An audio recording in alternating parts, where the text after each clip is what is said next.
Can I open the Housing Committee meeting of the 9th of February 2021?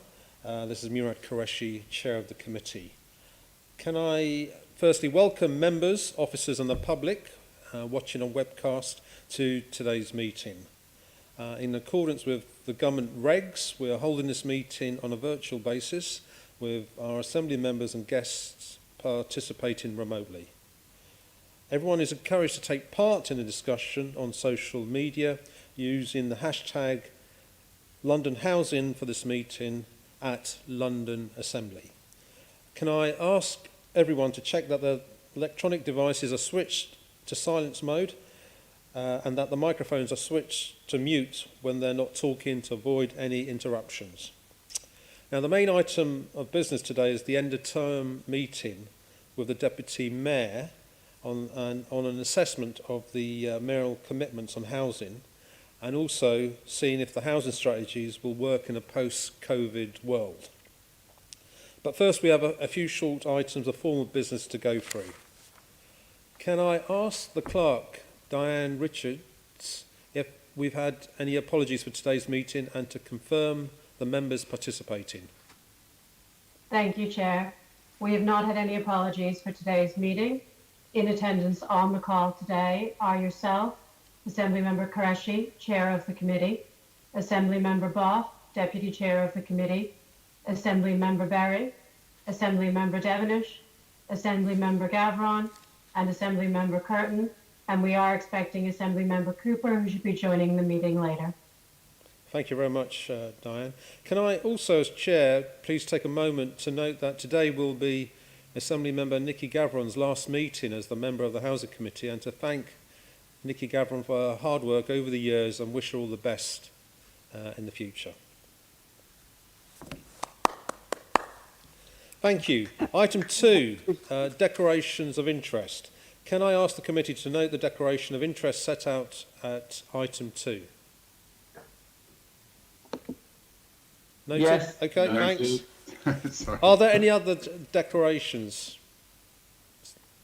No? Okay. Item 3, minutes. Can we confirm the minutes of the Housing Committee meeting on the 10th of November 2020 to be signed by myself as a correct record? Yes. Thank you. I'll sign them in front of you.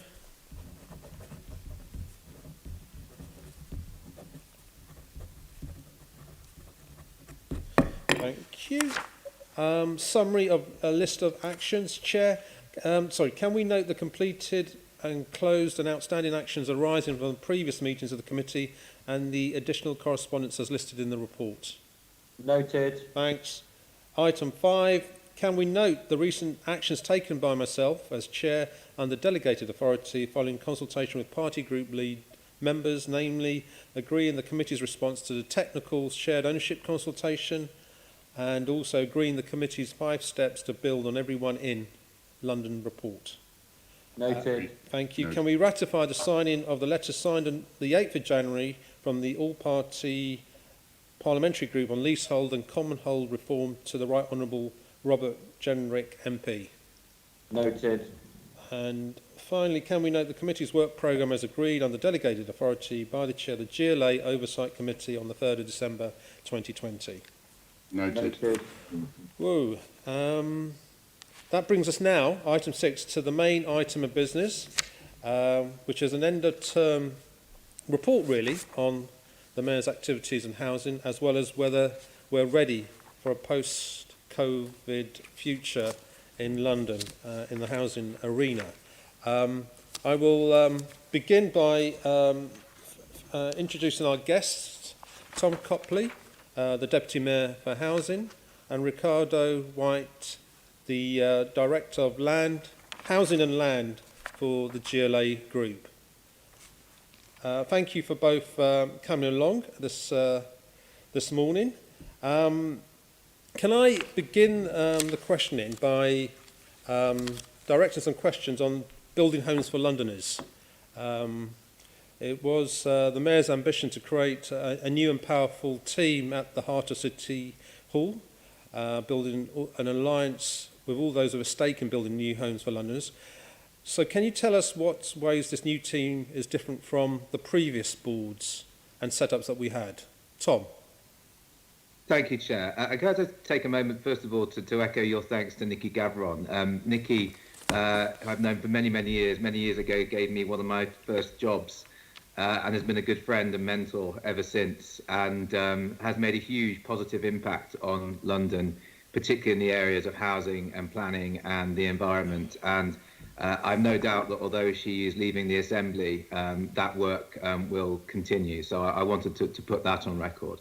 And turning to your question, thank you, Chair, for giving me the opportunity to set out some of the achievements here of this mayoral term. And I think it's worth, I think the evidence here can be seen in the numbers, and it's worth looking at the situation we were in, particularly in terms of affordable housing when the mayor took over. When the mayor took office, there were just 3 social rented homes started in that year that he became mayor.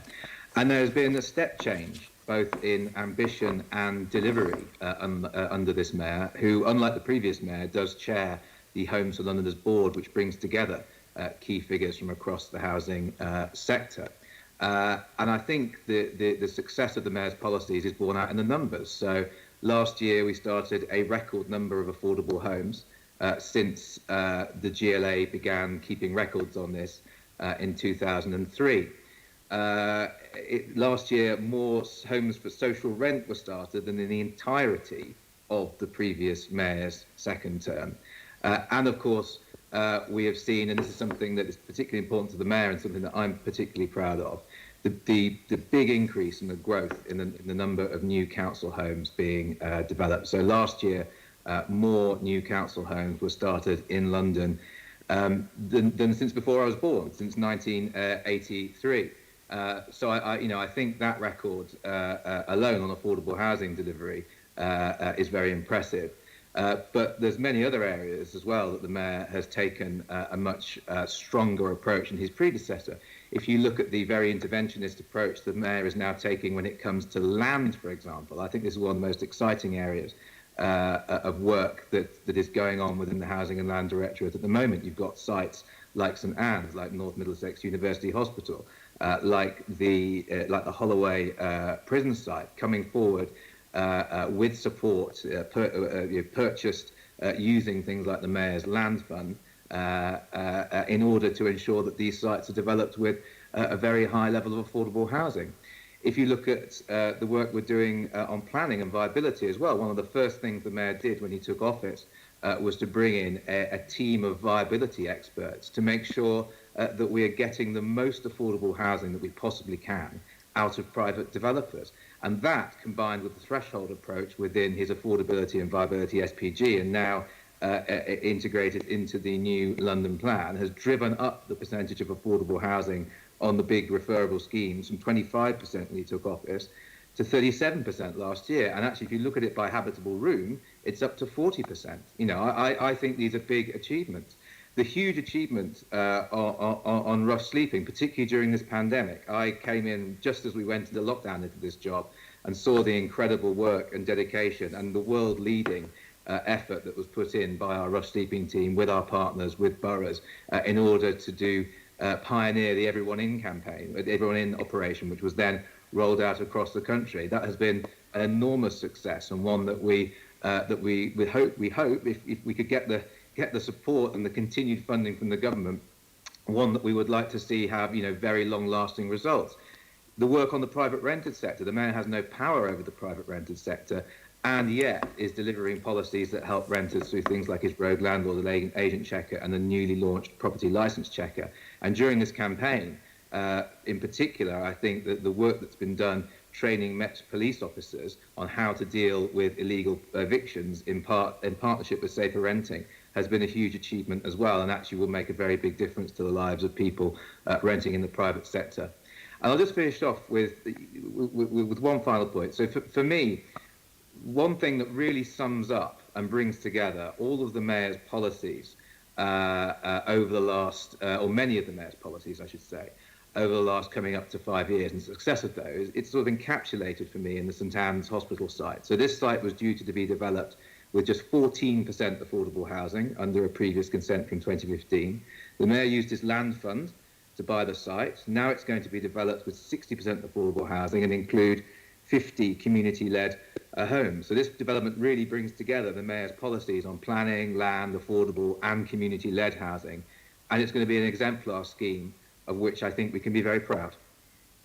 Okay, well, thank you, Tom. As you'll no doubt appreciate, we're going to go into detail on those various headings. No doubt, So yeah. thanks for putting your stall out. Can I just mention something which has, since my return to City Hall just before lockdown, one thing I couldn't help notice, certainly in the neighbourhoods I live and know best, Marylebone and Paddington, that that there has been quite clearly people leaving inner London. And I think that's fairly well reflected in the private rented market. We have done a survey on this last August. Our survey then estimated almost up to about 14%. We've had further the committee chair. Sorry, the committee did a survey. Yeah, committee. Sorry, Yeah. committee done a survey. We're gonna do it again before the end of the term. And in the meantime, we're hearing reports from reliable sources that we may have lost as much as 700,000 Europeans. Hence, that's why we're going back to survey it again. And we've got a census on the 21st of March, which may be the best database that we have. Can you just outline what you think the implications of that could be at this stage? Yeah, I think that's a really interesting. I think that's a really interesting question, Chair. And in regards to the census, of course, there is a danger that if this drop in population is only temporary, that the point at which the snapshot of the census is taken is not actually, and which will then inform all sorts of decisions around longer term funding for London. That if actually then London's population, people start to come back, London's population goes up again, London is going to be shortchanged in terms of the funding that we're going to be receiving from central government. So I think that's a very important point of consideration. In terms of the work on housing and planning, I think it's too early to say as yet whether or not these sort of short-term impacts are going to become long-term. I think there's a number of things here that you've touched on. So there's the issue about European citizens leaving, which I think is a real shame that people are leaving London because of Brexit. And then, of course, there's the possible impacts around COVID and people potentially leaving London, not necessarily leaving London completely, but perhaps moving from inner London to outer London. I think there are some opportunities here and some potential threats as well. So the opportunity is actually to reinvigorate particularly with new ways of working and things like that around empty office space. Potentially, that is land or buildings that could be used for housing. But the danger, I think, the threat is if it's done through permitted development rights, you end up with very poor quality housing being created with no affordable housing. So I think we had to be looking very carefully and thinking about potentially what policy solutions we might have to that can lead to what was potentially quite useful land for housing that was being used for office or commercial, how that can actually be turned into good quality housing with a high percentage of affordable, not into sort of new slums, which I don't think any of us would like to see. I think there's going to have to be a lot of sort of ongoing, monitoring of sort of the longer term trends that are coming out of this. But I don't think we should be writing off the city, whether it's London or any other city yet. We still need to be building new homes. We haven't built enough new homes anyway. So even with potentially people moving away, there is still going to be that need for new, high quality, affordable housing. Yeah, it wasn't an argument to stop the investment that we're getting and we anticipate in London, from me certainly. It was just a reality I see on my doorstep and in the neighbourhoods I know best. And it is a particularly, I think, central London, inner London thing at the moment. And we'll keep our eye on that one, certainly. Can I just now move to the various arms of the GLA? And I think I'll get Ricardo involved here. I suspect you'll know these things better. Can I first start with the TfL arm of the GLA operation? in October 2015, the TfL announced 10,000 homes would be built on 300 acres of land over the next 10 years. And as soon as Sadiq was elected, they announced that 10,000 homes would be delivered during the mayor's first term. And then in the business plan, this date was moved to March 2021, clearly as a result of the impact of the pandemic. But these dates don't seem to no longer stand. So could you tell us, why does TfL keep changing the delivery dates for these homes? Well, I think that the simple answer there, Chair, has been the pandemic. I mean, TfL was making very good progress across a large number of schemes. So they've already started building 1,500 homes, 6,500 have planning approval, a further 1,200 have been submitted, and of course over half of the homes that have been brought forward by TfL since May 2016, when the mayor took office, have been affordable. And TfL was making good progress. I think it's got 50 sites across 20 boroughs. It's an enormously ambitious programme.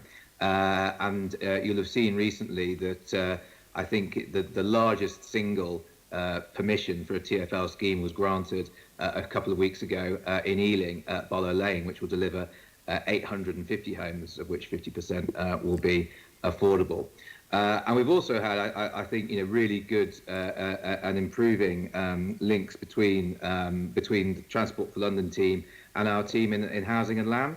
There's really good positive relationships there, helping to share knowledge and experience and to drive these developments forward. Okay. So when do you expect TfL to deliver the 10,000 homes? I don't think that TfL have set because of the pandemic, I don't think TfL have set a new target date as yet. But they are still working towards that figure of 10,000 homes. But as I say, the pandemic has thrown everything up in the air at the moment. Okay. And is that going to be dependent on financial support packages with national government, or is it separate outside of those financial packages? You do touch on there a quite crucial issue for TfL, which is it is more difficult for TfL to get schemes developed if it doesn't have long-term financial certainty from the government about its future. I mean, that's just a fact. You can't get away from it. TfL does find itself quite constrained by the fact that I think it only has a funding settlement going up at the moment to the end of March, and then it needs to seek a new one. What it really needs from the government is that that financial certainty about its future. And and any delay in achieving that inevitably makes it harder for TfL to bring forward these schemes quickly.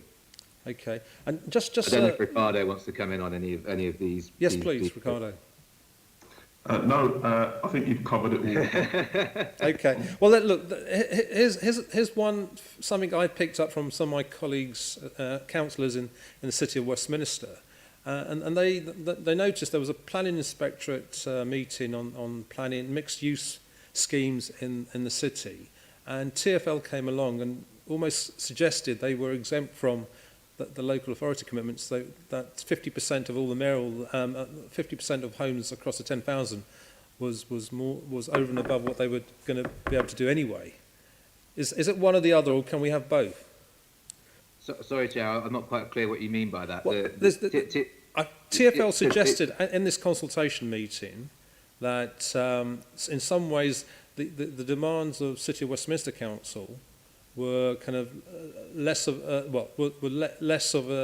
an issue for them, and they were more focused on the mayor's targets of 10,000 homes, 50% of 10,000, rather than the City of Westminster Council's concerns more locally in their borough. So the 50% is across TfL's portfolio. So what that does mean is you're going to get different levels in different parts of London. So some schemes are 100% affordable. Other schemes will be 35% affordable. But the mayor's commitment is that as you look across the TfL portfolio, it will be at least 50%. Okay. And Ricardo, just on this point, do you feel able to be on top of that? Because I know you could do different deals in different places, someone needs to know what, where this, that, and the other's been done, and how it overall has this 50% effect.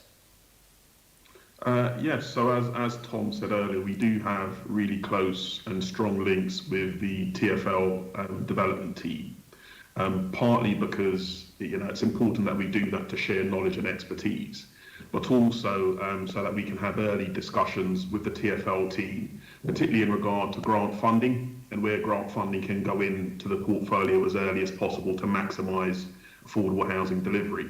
So across the piece, there is that ongoing engagement, and we do feel as though we do have a handle on what is happening across the piece. But of course, the nature of development is such that things change, and certainly ahead of projects going through the planning process, there's always a risk of change and schemes having to be reviewed.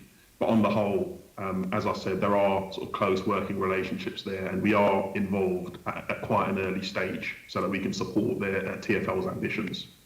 Okay, we don't want to lose those nomination rights on the affordable housing. That's the critical thing, I think, with these deals. Can I, just before I hand over to Tony for the remaining questions on building homes for Londoners, can I just announce to members that we have arranged another meeting on TfL Homes Programme in early March.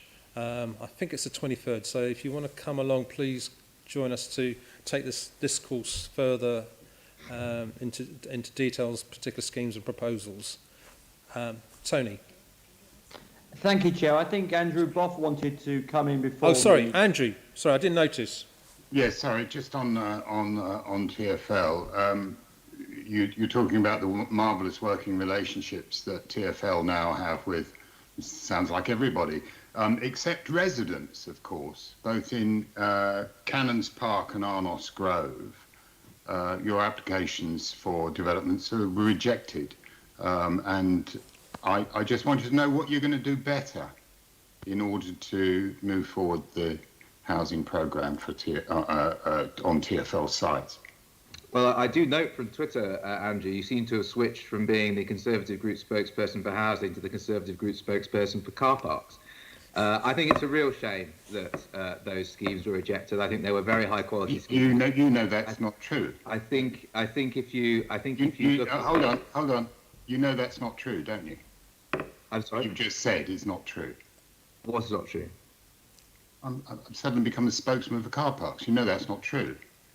Well, you seem to be campaigning very strongly. I see that would you like car parks from having new housing, which is very much needed. It would be great. The reason you're here, Mr. Copley, is to tell us the truth, not make it up. So if you could continue with facts and the truth, it would be greatly appreciated. Well, I note Mr. Boff's ardent campaigning on Twitter to save car parks from being built on for new homes that will benefit homeless people in particular. I think it's a great shame that those schemes were turned down. I think they were all very well designed schemes. The Cannons Park scheme was one of the 100% affordable schemes that I just mentioned. Arnos Grove would have been 40% affordable, and I think absolutely beautifully designed. In terms of its design, one of the best, not just TfL developments that I've seen come forward, but actually one of the best developments I've seen from any developer coming forward in recent years. And I think, if we can't build mid-rise housing near tube stations, then we aren't serious about tackling the housing crisis. So is your answer you're not going to do anything about engaging more with residents who have rejected these proposals? You're not going to do anything more than you've done already? Mr. Boff, TfL will continue to engage with residents, and what I'm also interested in, as well as existing residents who already have a home, I'm interested in residents who don't have people who don't have a home. I'm interested in people on housing waiting lists. Do you think those residents who rejected this don't care? I'm interested in people that desperately need a new, particularly low-cost, social or London affordable rent home to live in. I'm interested in those people. Are you saying, Mr. Copley, that those people who reject your badly drawn-up plans for those for those TfL sites, that those residents who oppose them don't care about people who are homeless? I'm saying that I think we need to think about the people who are homeless, Mr. Boff. That's what I'm saying. Can I, at this point, I don't think we're going very far here. I think we need to consider the needs. I don't think we're going very far here. That's why I proposed this follow-up meeting, which has been arranged, and we can talk about these specifics directly with TfL. I think, Andrew, I'll be glad to see you there, because that's the kind of thing we need to get down to at that meeting. I think it's on the 23rd of March, Stephanie? It's okay, I've finished on this one. Okay. Tony, can I hand over to you for the remaining questions in this section? Thank you, Chair. Before I ask my set questions, good morning, Tom. Can I take you back to 5 years ago? We all agree on one thing: there is a housing crisis, and I'm delighted you've actually mentioned it this morning, because I can't think the last time I saw the Mayor actually mention the housing crisis. Do you think it's high enough up his agenda? Yes, it's one of the Mayor's top priorities. And I mean, I hear the Mayor mention the housing crisis quite a lot, but perhaps that's understandable. But no, this is one of the Mayor's top priorities, and I think reflected, in the achievements that I set out at the beginning of this session. I don't think that we would have had those achievements on housing, and particularly on affordable housing, had it not been a top priority for the Mayor. It is one of the things he most cares about. About when did he delivering. last make a speech on it? I'm sorry? What was the day he last made a speech on the housing crisis? Well, Tony, I mean, speeches have been few or far between these days because of the pandemic. That's all I can say on that. All right, I'll move on to my set questions. Thank you. I'm not convinced, though. Given the significant I'll do my best. Budgetary pressures facing the functional bodies of the GLA, how realistic are the Mayor's original pre-COVID targets?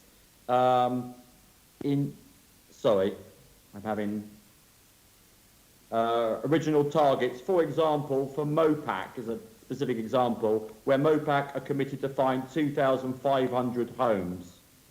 So it's up to 2,500 homes, and that's because it has to be subject to their statutory responsibilities. And it's sort of quite an obvious point, but the size of the MOPAC estate, the size of it that's needed operationally, depends on things like the number of police officers. And at the moment, there isn't any further clarity from the government on the allocation of the tranches of police recruitment funding. So until MOPAC has certainty as to the size of the estate it needs, it's very difficult to say exactly how much land it will be disposing of. However, having said that, we are making good progress. We're making good progress, particularly on the big sites up in Hendon. We are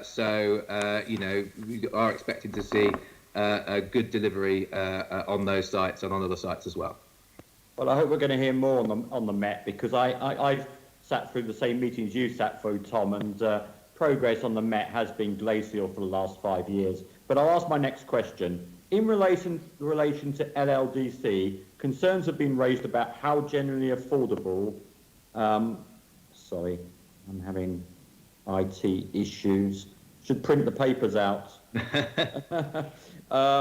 In relation to LLDC, concerns have been raised about how generally affordable the shared ownership or intermediate homes delivered on the sites are. Is there more that could be done to introduce more affordable homes? Well, yes. I mean, one of the first things that the Mayor did when he came into office was to increase the affordable requirement on LLDC from 35% up to 50% on the sites coming forward. So yes, we are going to be seeing an increase in. But is there more you can do now, Tom? Is there anything further you can do? Well, I mean, I think the work is being done, and we're looking at particularly at sites that will be coming forward, like Rick Roberts Way, are going to have a very high level likely to have a very high level of affordable housing on them. So yes, that work is ongoing to make sure that we're getting the level of affordable housing up on the LLDC, and that has been driven by the Mayor increasing the requirement from 35% to 50%. And on OPDC, again, you've got some substantial targets there, 25,500 new homes, 65,000 new jobs, but of course their targets for 2018 to 2038, you're certainly a mayor or two that likes long-term targets. Do you think, given all the change we're seeing, those targets will be realised?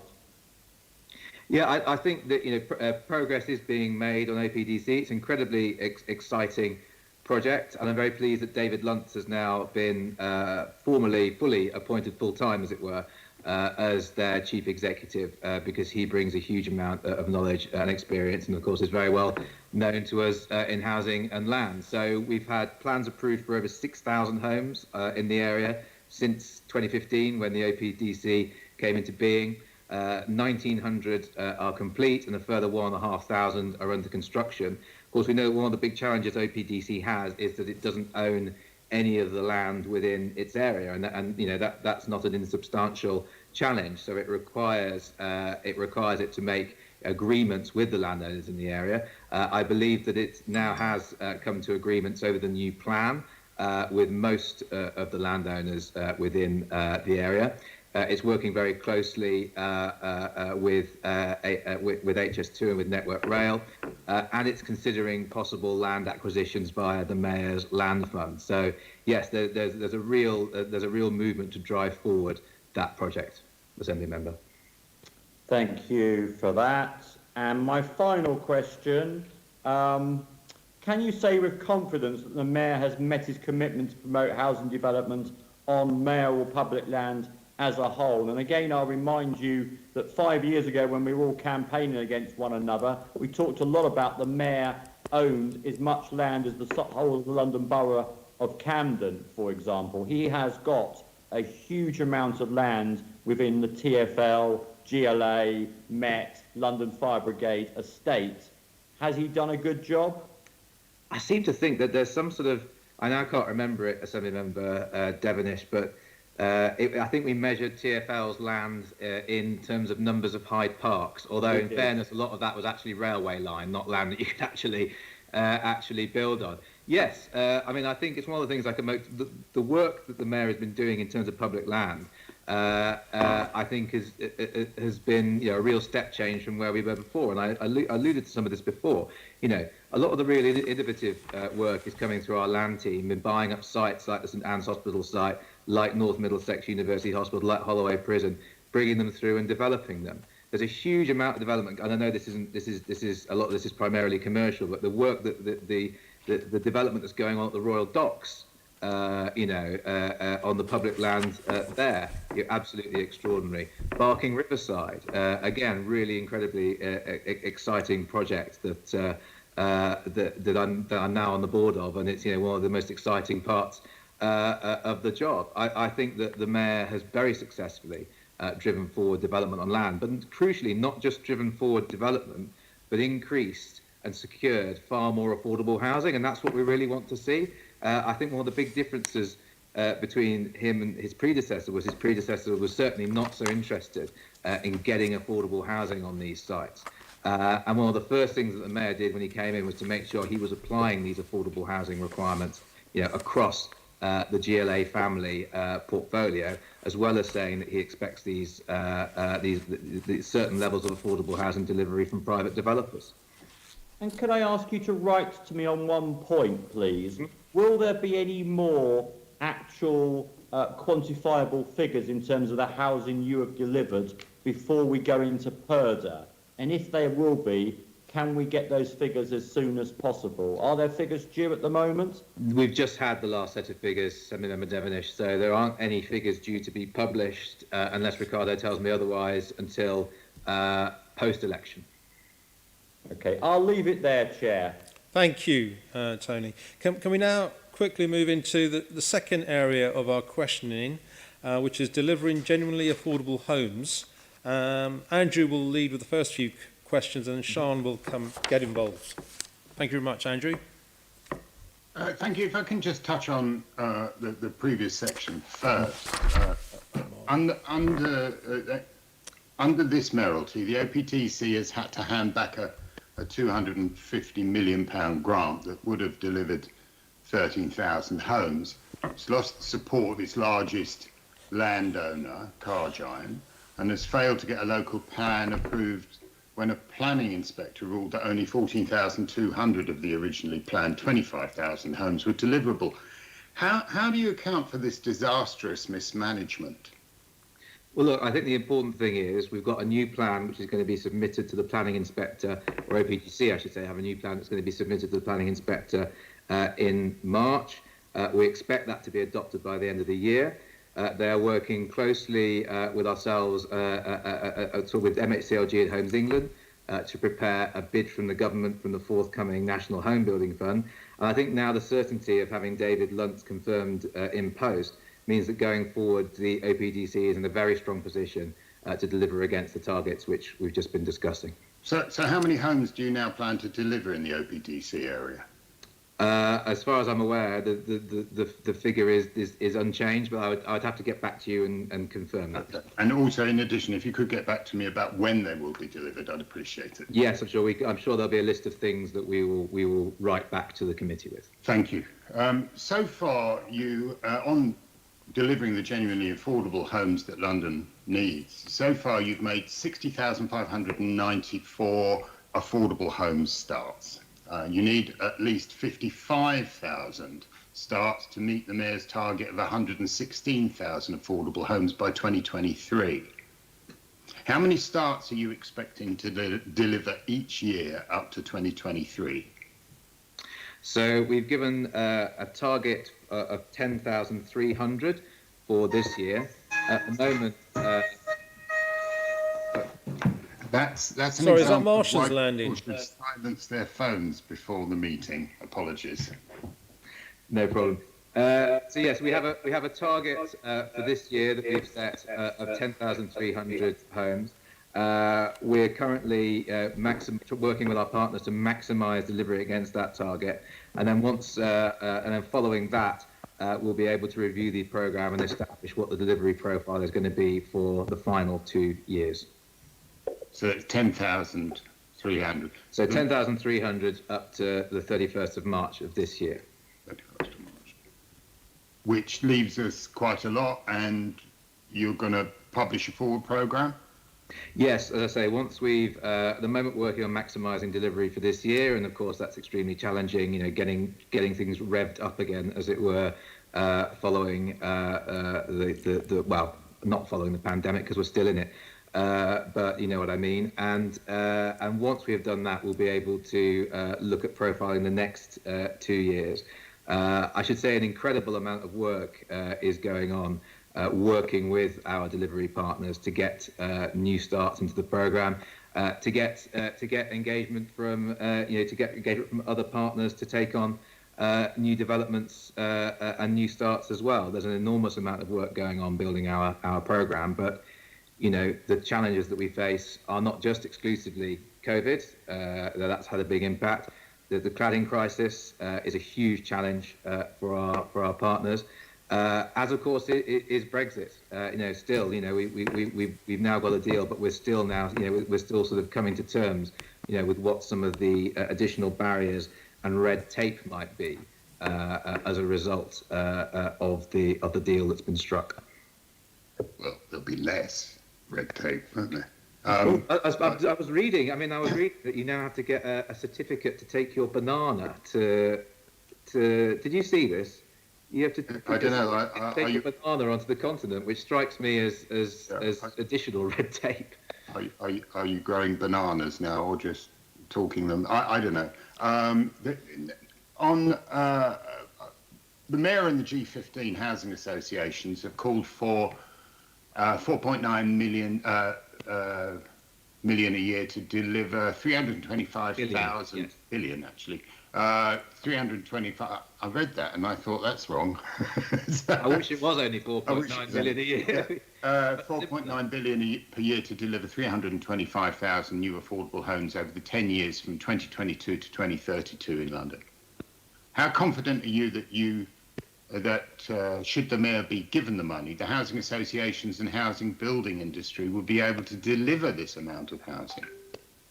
Well, the funding is a big piece of the puzzle, inevitably. But one of the crucial things is funding certainty. So at the moment, we move between different programs. We're never quite sure how much, or our partner's never quite sure how much money is going to be in the pot, often until, very late in the day. I mean, if you look at the new affordable homes program that's coming through now, the negotiations took place late last year. The prospectus was published in November, and bids are sort of going in now. In terms of for our partners being able to plan, particularly when it comes to things like land acquisitions over the long term, you've got to have that certainty. So, if we had certainty that we were going to be getting £4.9 billion a year over the next 10 years, which is what's required, that would be enormously helpful to our partners. But I think can I just add one further thing as well to do with land. I think that the funding is very, very important. I think we also need to get the powers over land acquisition and land assembly that will help us to acquire land at close to its existing use value, because at the moment landowners still end up often being compensated for land at a much higher level than they should be, which makes it more difficult to deliver the level of affordable housing that we need to, because more money is going to landowners rather than going into affordable housing. I think the government needs to get on with its promise of bringing in the ability of whether it's local authorities or the GLA to buy land at close to its existing use value. You say about that all you need is the certainty, and yet there was a certainty behind the £4.82 billion the government last allocated to the mayor, and yet there's £434 million yet to be allocated to any scheme. Londoners will want to know if you're this bad at spending £4.8 billion, why is it that you're going to be able to spend £4.9 billion? So 90% of our funding is allocated with 2 years to go in the programme. You're always going to have some headroom in the programme because you need to do programme building. We try to over-programme, so we actually try and over-programme above 116,000, so that if there is slippage, we're not slipping back below that. We want to be able to bring more developments into the programme. So this is not unusual, and this is not some sort of underspend. This is headroom within the programme. The other point to make about the level of funding is that in the current programme, our funding accounts for about 15% of the cost of building an affordable home. That still means our partners taking on considerably more risk than if we were able to offer 50%.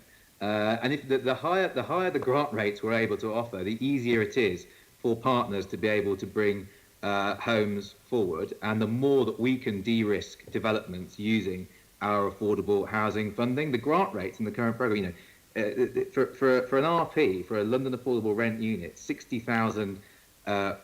That is a very small amount. Fortunately, in the new programme, although we are not going to be setting published tariff rates because we're moving to a competitive bidding, we do expect to be able to offer a higher level on each scheme for each unit. And how much headroom is built into the 4.9 billion bid? Well, the headroom is the funding that we've got at the moment, which we can use to allocate to other schemes that aren't already allocated against. When the mayor received that 4.8 billion, did he factor in headroom at the time, and was that public and transparent? I mean, I think we're asking for 4.8 billion, and £500 million of that is going to be headroom. Is that what? No, the team works with our partners, whether they're boroughs or housing associations, to bring starts into the programme, and that headroom allows more starts then to be brought in. I might pass over to Ricardo on this particular point. Yeah, so I think there's one thing looking at the settlement and the amount of money allocated, but the important thing is to focus on the allocations. And as I think I've reported previously to it may have been the Budget and Performance Committee, we've actually allocated to date to around 115,000 starts to be delivered on the contracts to the end of the programme. And we've been working hard to, at the very least, maintain that level, so we're not too far off 116,000, albeit there's still quite a lot for us to do over the next 2 years. But also to continue to programme build on top of that. So there are clear requirements associated with the settlement that we negotiate with MHCLG. We don't set out from the outset to have headroom in the programme. Clearly, you want to allocate as much of it as you can throughout. But, you know, if you're able to negotiate grant rates or set tariffs, and you're able to get as close to the target as possible with some headroom to allocate to what we're probably going to have to do to higher grant rates over the next 2 years to hit the target, you know, it's a sensible approach to programme management. It mitigates the risk, and also where partners are struggling, where schemes are already allocated in the programme, if for whatever reason, Tom alluded to all of the uncertainties, you know, the sector's currently facing around building safety, market uncertainty and so on, and overexposure. There may be situations where partners may wish to come back and have a further discussion with us where schemes become unviable because of, you know, whatever reason, more difficulty in starting schemes, cost increasing. So, you know, if all of the money is allocated, it makes it very difficult for us to be able to have those sorts of conversations. So in managing programs of this scale, you know, it's not unusual to work with a bit of headroom in the system. There's constant change happening in the program. But as I said, if we were to allocate it all fully up front, which, you know, is what we strive to do, it then binds our hands to be able to manage the program. And we're talking about effectively a 7-year program here with lots of changes within and throughout. So, you know, that's the approach that we've taken. Yeah. It sounds to me like there's an awful lot of excuses not to build homes, but I shall pass on to... No, I can't let that go. I'm sorry. I mean, we had record numbers of starts last year, and I know you don't like when I point this out, Assembly Member Bob. Record numbers of starts last year, more than 17,000, more than in any year since City Hall began keeping records. More new council homes started than since before I was born. I mean, I don't know how you can see those numbers and then claim there's an excuse not to be building. I just think that's a ridiculous allocation. Well, Okay, you know, can we leave it at that? Can we leave it at that, Sean? You've got a record amount of money Sean, please. to deliver the homes that Londoners need, and you're spending it very Sean, now poorly. let the boys quieten down, and Sean, put some... Sean, please. Thank you very much, Chair. So just a couple of things to clarify on what you were just saying, Tom, because you talked about the £60,000 grant for a social rented home. You're not actually limited to that, are you? You have been allocating much higher grant rates to council homes, for example. Yeah. So, I mean, presumably some of this unallocated money could be used to boost grant rates if that's a constraint on what's happening at the moment. Yes, absolutely. So, and you're right. So, council homes, through building council homes for Londoners, the grant rate there, the tariff rate's 100,000. We can come to bespoke arrangements with partners, looking at the various issues around different schemes. And yes, having this headroom then allows us, as Ricardo has said, you know, if a scheme becomes unviable, we can have those discussions about them making it viable. So. This is not money that's not going to be spent or is underspent. It allows us, as Ricardo has said, to manage the programme efficiently. And given the emerging extra needs that we're seeing as a result of the crisis, are you making a bit more of a concerted push to get more of this money put into maybe converting more homes to social homes, proactively helping to boost social housing in existing schemes? And will you report back to us on what's left unallocated before the end of term, just so that we know exactly where we stand at the end of the term? On your first point, yes, we can use this. So, for example, we can use this funding for market conversions to social rent. That is one thing we can do. In terms of how much is left, I'll probably have to get back. I'll probably have to get back to you on that. But you know, again, I'm sure I'll be writing to the committee after this anyway, with response to various things. Right. And do you know? I know the bids are closing nowish, aren't they, for the first round of bids for the next tranche of funding? Do you know when you're likely to make the first announcements of that? Will it be before the end of term? It won't. No, we won't be able to get that out before the Purley period. So it will, I think, be in June. Okay, thank you. That's really useful to know, so we can plan our future scrutiny. So as you know, I think a lot about the longer term picture and the net on the ground impact of all of this. And you'll have heard me challenging about the London plan and whether things are net figures or not. So I wanted to ask a few questions about this. Starting with council homes. Now, the council homes returns from councils are back for 2020, and I've issued a warning that essentially the amount is the highest net loss in council homes that we've seen on the ground in London since 2015-16. There's 3,660 fewer council homes so far in the returns than there were last year.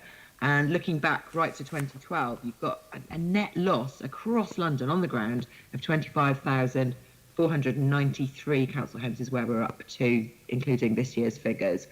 That is incredibly worrying. And I was wondering what you thought about the questions I put to the Mayor in Mayor's Question Time on the 21st of January, because I was very surprised to hear him give essentially a defence of right to buy. And I know that you, Tom, when you were an Assembly member, 2019, you published a report literally called Right to Buy Wrong for London, whose first recommendation was the Mayor should lobby the government for us in London to have the power to abolish right to buy. And if not that, then we should at least be able to suspend it for new council homes. This affects the viability of schemes. You'll understand that point as well. So did you talk to the Mayor before he came to answer my questions? They were about the net loss of council homes. I flagged it quite clearly. So, yeah. And can you do anything to make him take a stronger stance on this? Well, I mean, my views on right to buy are a matter of record, as you know. Where the Mayor has been lobbying the government on this has been particularly around the ability of councils to combine right to buy receipts with other forms of affordable housing grant, giving councils more time, or indeed, in fact, lifting altogether the time limit on councils being able to spend this money, because 3 years is enormously challenging. And although we have helped councils by setting up the right to buy ring fence, it's still very challenging for councils. So the Mayor's lobbying of the government has been about making sure that we can deliver new council housing, and that the receipts from those right to buy sales can be spent on effectively by the borough's new council housing. And the most crucial thing that we can do, the two most crucial things that we can do to reverse the downward trend in council housing. And I note that I think last year was the smallest net drop ever. So we're on the verge of I think of council housing numbers increasing in London. I'm pretty sure. 2017-18 was the smallest drop on my figures. That was yeah. So but we're on the cusp, I think, of going the other way. And the two crucial things about that: firstly, of course, it's the programme that the Mayor is funding, Building Council Homes for Londoners. I've already talked about that. And secondly, of course, the Mayor's planning policies around no net loss. And I know that I'd actually be quite interested, Assembly Member Berry, to look at the kind of, because I looked at your report, but I couldn't see the kind of data behind it. And I know it went all the way back, I think, to 2003. 12. Oh, sorry, no, there's two different reports. Yes, it was 2003 right. that I looked at. One going back to 2003. Yes, yeah.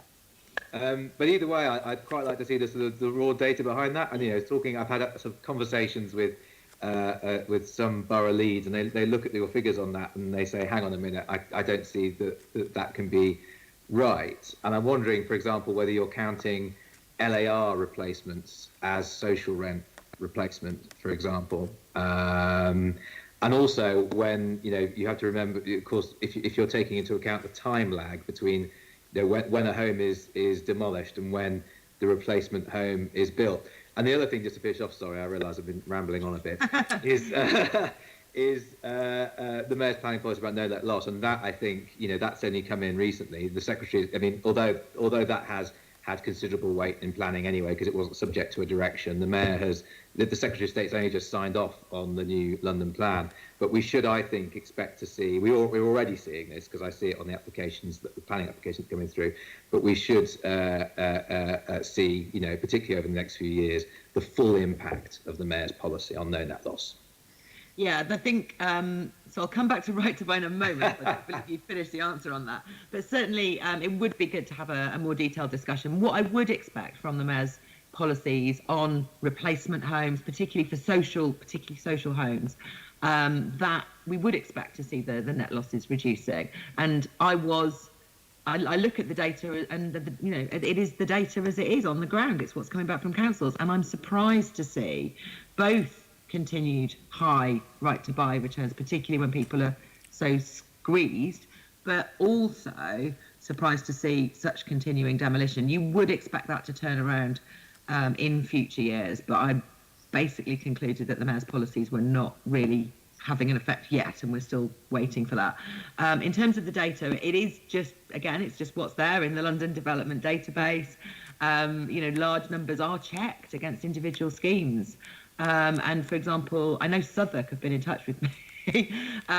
Southwark, I know the Aylesbury estate is a huge part of this in terms of what's planned, and they made a change recently as part of a cabinet decision that doesn't yet affect the planning database, but I did allow for that. I actually put a correction in, so it's as right as I can make it, and it's still showing a large net loss coming forwards in terms of social homes. But we would hope this would turn around under the mayor's new policies, but it hasn't yet. Given the sort of the length of time a lot of these schemes take, it may be that the lag is even greater than one might expect. These are often very complex schemes over many phases, over many years. So I think that would need to be taken into account as well. And I am interested to know whether you're counting LAR units as social rent equivalent replacements. I am, but there aren't that many, to be honest. And if you go back that far, the proportion is not high. That would only be a recent element, because LAR only came in under this mayor, of course. But I think I do, and I don't think it makes that much difference to the overall figures, I'm afraid. On right to buy, though, are you going to continue to talk with the mayor about his policies on this? Because there's no harm in having a policy that asks for a suspension at the very least in these crucial times, because we do need to go from a net loss on the ground to a net gain in council homes. That's got to be our goal. So I will commit to you, Assembly Member Berry, to discuss this with the mayor. And I think it is important to note that this is an area that the mayor doesn't have any power over. The areas he does have power over, delivery and the planning elements. I think credit to him for taking very strong action there to ensure that we're both delivering new council housing and, through the planning system, protecting the existing stock when it's subject to an estate regeneration scheme. Okay, thank you. So just moving on now to the overall supply. Sure. So again, net is important here. The SHMA, the Strategic Housing Market Assessment of Need for London, is for a net gain. So just starts, if we're not taking into account net losses and other things, doesn't tell us the whole picture. And looking at that, we are seeing a net gain in overall housing supply, but the last figures that we get from the report Housing in London 2020 shows us that we've gained 35,700 homes in the last year. That's slightly below what the mayor inherited. The year before the mayor came in, we had 38,550. So what factors account for this not particularly large gain in new housing supply? The interesting thing is MHCLG published figures, I think towards the end of last year, their own figures, which found that London had delivered in that year 42,000 homes, which actually was the highest number of homes in London since they started keeping these records in 2001, and we think potentially since the 1970s, and also for any region of the country as well. So I think it possibly depends on what data set is being looked at, but those were the figures that came from MHCLG. And I'm happy to discuss some of the, this would indicate that the mayor's achieved, the highest level, as I say, certainly since the early 2000s and potentially since the 70s. But there are obvious constraints, as I've sort of spoken about already, on supply, and the factors, Brexit, cladding remediation. That's not just impacting affordable housing delivery, of course, it's impacting private development as well, and of course COVID. All these things are very, all these developments tend to be very interlinked. So So yes, those are the sort of the key factors really that would be holding back development. But as I say, according to MHCLG, we seem to be achieving record numbers almost. And 42 would be in line with. Sorry, so just coming on. so what is it, Chair, Nikki? I'd just like to add a fact, Chair. It's Nikki Gavron. I'd like to add a fact, which is that, in fact, you can take single years in terms of supply, and this is overall supply, but if you were to take the record of this mayor so far and compare it with the record of the previous 4 years of the last mayor, you'd find that it was about, I think I'm right, Tom, 37,000 average supply per year compared with 31,000 per year. I haven't got those figures in front of me, but they sound. I mean, it sounds about right. I know that I'm pretty certain that we have seen on average over this mayoral term increased delivery compared to the previous mayor when it comes to overall housing numbers. I just thought I'd say that because it's so easy to cherry pick numbers if you do it on a basis, 1 year basis. I mean, those were the numbers I was citing, was around 35, 38, but 37. 42 would be more in line with the previous target, wouldn't it, as well? I mean, the target that came before the current London plan and the wrangling there is about the targets there.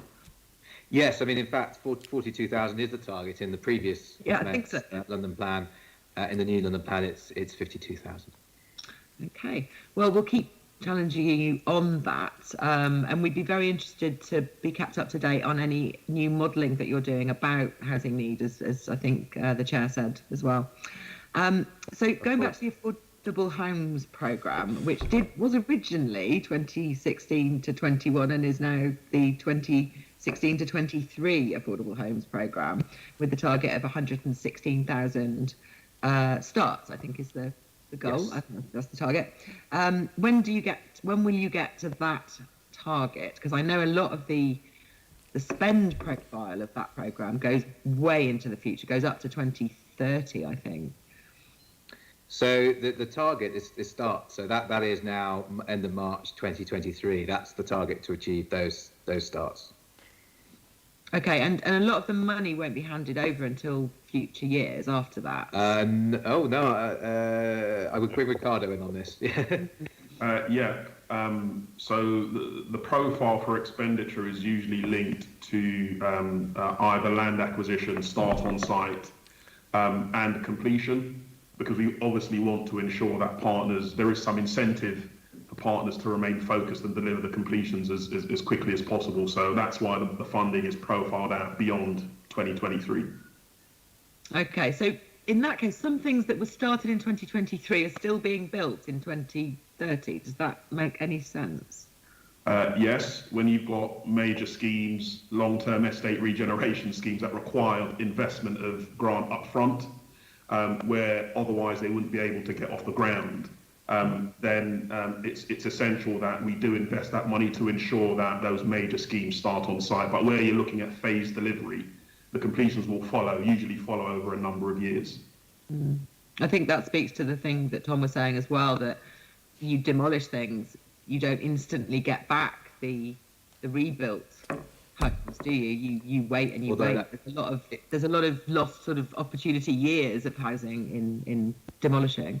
Of course, with some schemes where I know that councils and RP, they do where possible provide the new replacement council housing up front and then move people straight in. So if where it's possible to do that, that of course is the most effective way where that takes place. Yeah, and that's the guidance that's in the estate regeneration guidance, I think. And it is, I mean, in my experience, just if this is sort of anecdotal, it's not evidence that I've gone and collated numbers for, but it seems to me that the ballot policy in particular is driving much better phasing in some of the proposals that are coming through. Even if there is demolition, you're seeing phasing that's done in stages that involve build, move, as opposed to demolish everything and make everybody wait, which we have seen in the past. And I think, yes, and I think that really highlights the sort of importance of the ballots policy, because it has really forced RPs, councils, really to focus on a landlord offer and what residents are going to get, and thinking about the implications, like you say, of how these are phased on the residents that are there already. So it's one of the reasons why I think the balance policy is so important. Thank you. Yeah, I definitely would agree with that. Okay, I think that's all of my questions. Thank you, and we'll thank you, think Sean. about that Thank later you. as you've Thank suggested. you, Sean. Just one or two loose ends in this section. I mean, my understanding is that we're still waiting for the right to buy receipts from 2 years ago to be handed over to councils from the housing minister. If a simple yes or no, is that?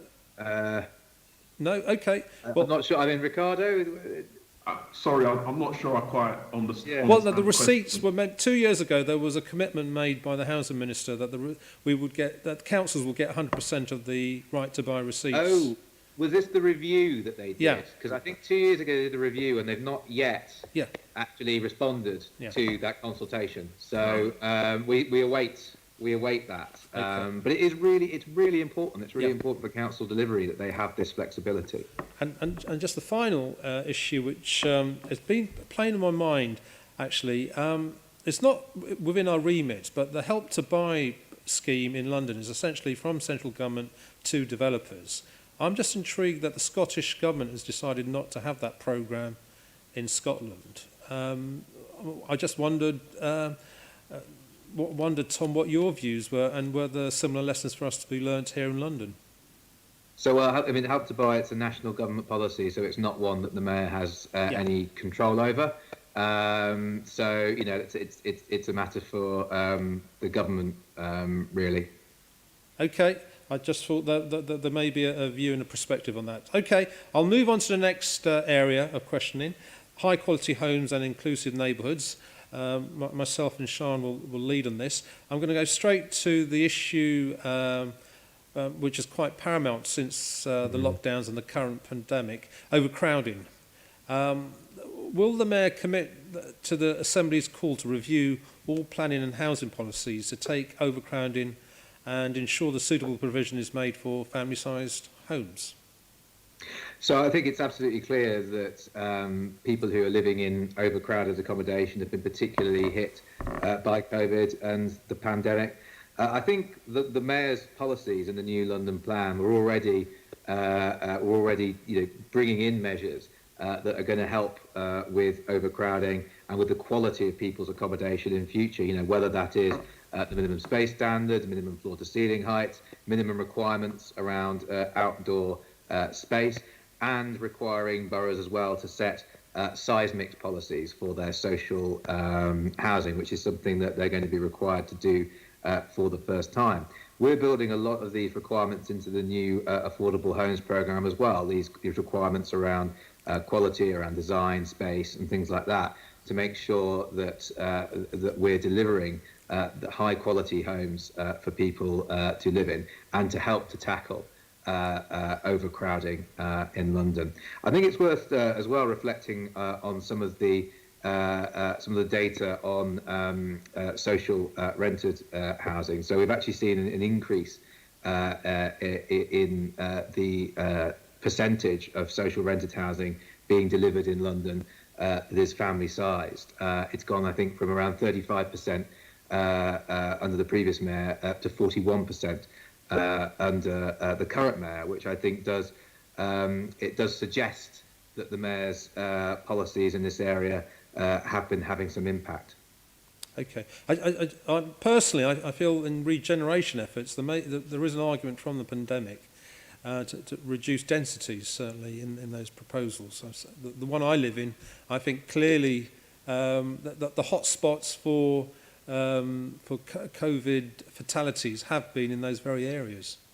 I don't think actually the issue is density here. And actually, if you look, for example, if you look at Seoul, if you look at South Korea, they had great success in controlling the pandemic. Very few deaths, very low spreads, certainly compared to here.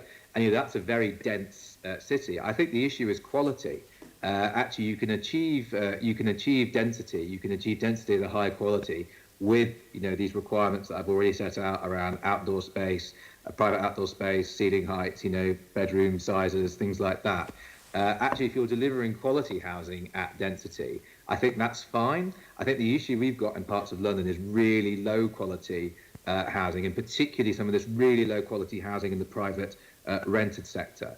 That we're all really aware of, and often where you've got large number, you can find there are people really overcrowded in these very low quality homes and environments. I think that's really what needs to be tackled. It's not density per se that's the issue. Okay, well, I hope we do learn from other parts of the world, but I don't think we've historically had a habit of doing that at all, particularly in housing. Can I now move on to the questions assigned to Sean? Andrew, sorry. Andrew, do you want to come in quickly? Yes, please. Back when you were an Assembly member, you supported a motion that said the Assembly therefore calls on the Mayor to urgently review his draft London housing strategy and draft London plan and revisit the assumptions in his strategic housing market assessment to ensure that suitable targets and provisions are made for new family-sized homes of 3 and 4 bedrooms and to prevent the loss of existing family homes. Why have you changed your mind? Well, as I say, I think we've only just had the London plan adopted, unfortunately, due to the Secretary of State delaying. I think, I think it's going to be inevitable that we're going to see over the coming years revisions to the plan. I mean, I was here at City Hall under Boris Johnson, under the previous mayor, where revisions were brought forward to his London plan. So I have no doubt that the situation across all these areas will be kept under review and monitored. And if there do need to be changes to the plan, whether it's in light of COVID or in light of anything else, they are made. And as I say, I go back to the point I made earlier. If you look at social rented housing, the proportion of social rented housing coming forward that is family size has been going up under the current mayor. And that suggests that his policies that he's put in place, whether it's through the London plan or in other areas as well, is working and is having an effect. Sorry, so back in 2018, you called for specific housing size targets. What's changed?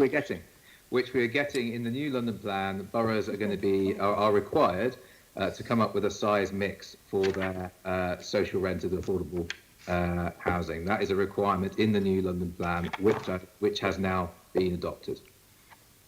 You say that there are that you've increased the number of family-sized homes. Well, it's clearly not true. Social rented. I specifically said social rented. Right. So, but the number of homes that are being built that are family-sized are at record low. Well, as I say, the proportion of social rented homes coming forward, and bearing in mind that the number of social rented homes coming forward has now been going up thanks to the current mayor under the Affordable Homes Programme.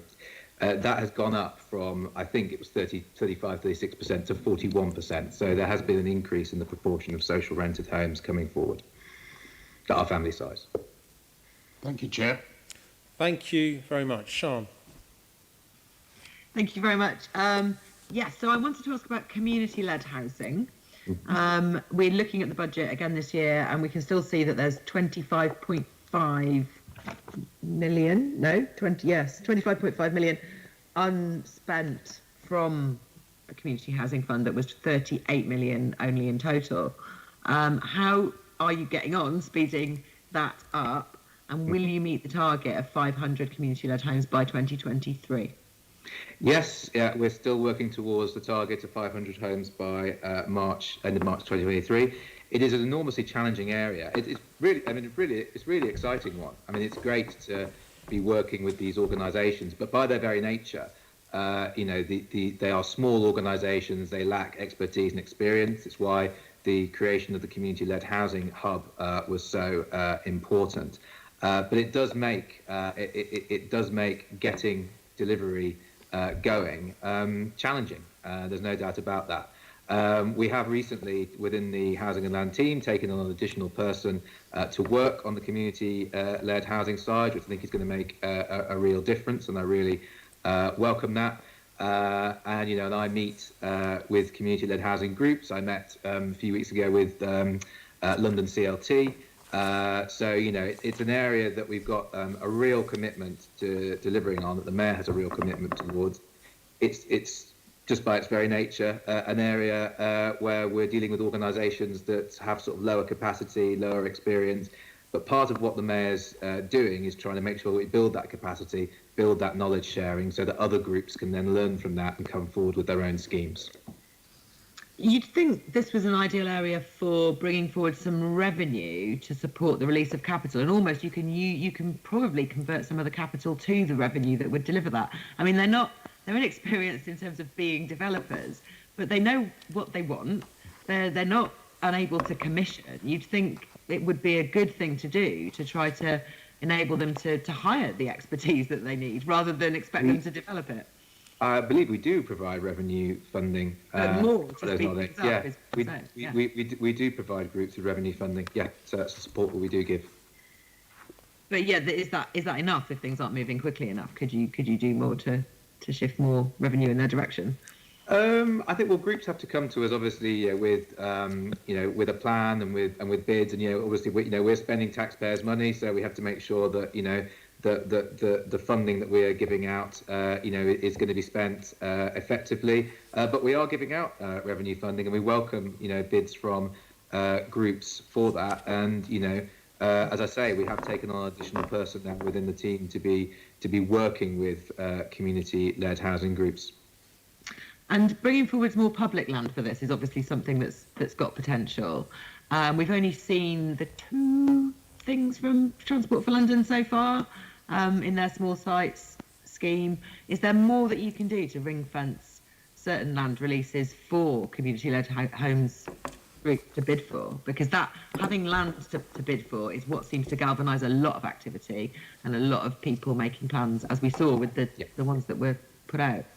I think this is where our small builders programme is really important, and several sites have been brought forward for community-led housing through the small sites small builders programme, and we really encourage public bodies, whether they be councils or otherwise, to where they've got bits of land that they would like to dispose, to come to us and work with us, and we can put them out through that programme. And I do think it's very positive that TfL, as part of the GLA family, is leading by example by making these sites available for community-led housing. I think we should acknowledge that. I think it is an example of them and the mayor leading by example. Okay, great. And just to say then, I hope that does speed up and that everything possible is being done. In the current budget plans, your 21 to 22 estimate for capital spending goes up quite a lot. It goes up from, I think, 5 in the current year to 12 in 21-22. That's a big increase. Are you confident that you're going to spend that much and get that much capital funding out of the door by this time next year? I think I'll hand over to Ricardo on this one, but yes, I'm as confident as we can be. So it's something that we keep on the constant review, and clearly sends a clear signal that we are willing and able to make that money available. We do have built up a pipeline of over 1,200 community-led homes capable of receiving funding through the programme. But as Tom says, each proposal is different. Quite often the tenures that are being proposed are novel, they're non-standard. So it does take that bit of additional time to work them through. But what we don't want to do is to be in a position where, we're not ready to deploy that funding. So that there are lots of schemes being worked up at the moment, which would reflect that profile. But clearly, as I said, it's something that we are keeping on the constant review. Okay, great. And then my final question in this section is about first dibs. The chair of the committee has put 3 questions to the mayor in written form, all of which have been answered with one sentence: I will provide an update on any review of first dibs in due course. I had a conversation with the mayor in Mayor's Question Time in January 2019, where I couldn't get an answer about when we'd see a review or what its terms would be either. And there was some concern about a number of properties, for example, appearing on the database where people who are registered Londoners who can bid in advance of schemes going out to the market, there's very little appearing there. So can you give us any concrete information on what the review of First Dibs will consist of, when we'll see it, and this all seems a bit late, really. So, I mean, I think this is one of the areas where, you know, we have to, this year did not unfold in the way that anyone would expect. And I think the challenges of this year have meant that this work has been delayed. It is now in hand, and we expect to be, and we'll be publishing the results of the review as soon as we can. But as I say, you know, it has been a very challenging year, and some areas of work, you know, have had to be slightly paused or refocused, you know, because we've had to be responding to the pandemic. But yes, the review is in hand, and I hope to be able to update you in due course on when it will be published. Is this an in-house review, or is there any commissioning information or decisions we can look at? It's an in-house review. Are we able to see the terms of reference and the outputs expected? I'd have to get back to you on that. Because that would be useful, because like I say, members of the committee have been raising quite detailed questions, and we do not know if they're going to be answered by the review either. Yeah, I will get back to you on that point. Okay. Okay, that'll be followed up by the committee as well. A final contribution from Tony. Thank you, Chair. Could I ask the Deputy Mayor to write to us with a end-of-term update on the small sites programme in terms of what is being delivered? And I think Ricardo made a comment about 1,200 units possibly in the pipeline. Can we get some more detail on that as well, please? Yeah, absolutely. We'll do that, Assembly Member Devonish. Thank you. Okay, thank you, Tony, for making it brief and clear and to the point. Our next section is a fairer deal for private renters and leaseholders, and Nikki will lead on these questions for us. Nikki. Thank you, Chair, and Tom, thank you for those kind words earlier. It's nice to hear them. I hope you don't mind, I'm just going to be here, I'm here, but I'm going to turn off my camera because my eyesight condition at the moment doesn't let me look at screens for long. Okay. So if I turn off the camera and go on. Okay. All right. Thank you. As the chair said, this is about the private rented sector. Now, I think it's November last year, the mayor published and submitted his blueprint for a new London model for the private sector, reform of the private sector. And my question is really, have you had any feedback from government about that?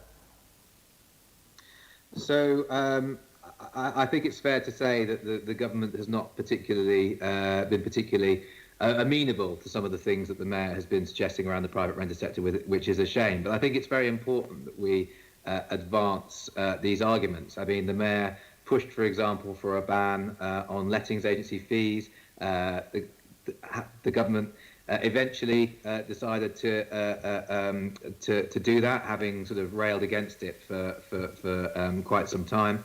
The mayor's also been calling, of course, as well for an end to no-fault eviction. And again, the government have sort of, I think, very much been pushed in that direction. So I think it's very important that we keep making the arguments for the mayor's London model of renting, and indeed for the introduction of some form of rent control, rent regulation in London as well, in order, not just for the sake of affordability for private tenants, but for security and stability as well. And I think, you know, the mayor's approach, we have to take a holistic approach to the private rented sector and a holistic approach to housing as a whole as well.